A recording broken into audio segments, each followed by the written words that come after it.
Okay, so attaching the handle, remember we do not want to let anything completely dry out until the handle's attached. So I've essentially left this out until my handle has gotten leather hard. Now, if you are not in my classroom, you don't want to leave it out because it'll get too dry and you won't be able to slip and score it. So you can leave it out during class. However, if you're leaving my classroom, make sure you cover everything up in a bag and then start again. Next class, take it out, leave it out, let it air dry until it gets to the point where it can hold itself on its own. It's not so flimsy.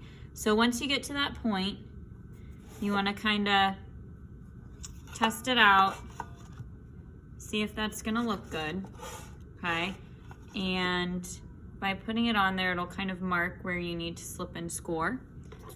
So I'm going to score both parts, and you want to make sure that you have those angles cut so that you have the most surface area possible touching your mug.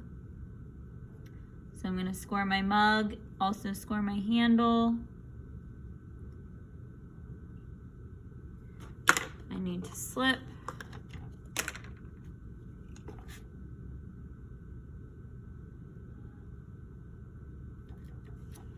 And then I can wiggle that on. I'm going to kind of support on the inside and push it on. A couple of things that you want to make sure of. You want to look at it dead on to make sure that it's nice and even, and also look at it from the top and make sure it's nice and even that way.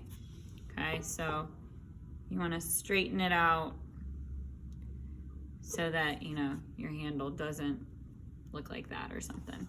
Okay, you don't want that. So we're going to make sure it's nice and straight. And then I like to use a wood modeling tool, and you just want to make sure that you smooth that seam in. And I kind of blend the handle down into the mug a little bit, just to make sure that we have a really strong connection. Okay. And then you can also use your finger. It'll be difficult to get it as smooth as you necessarily want it to be if your clay is still wet.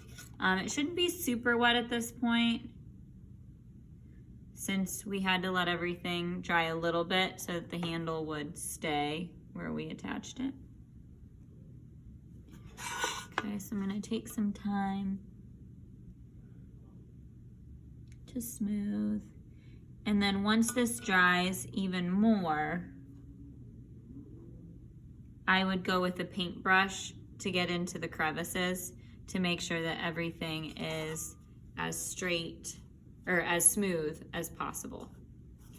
And now we have a mug since we've added the handle. And then you could just let it dry out.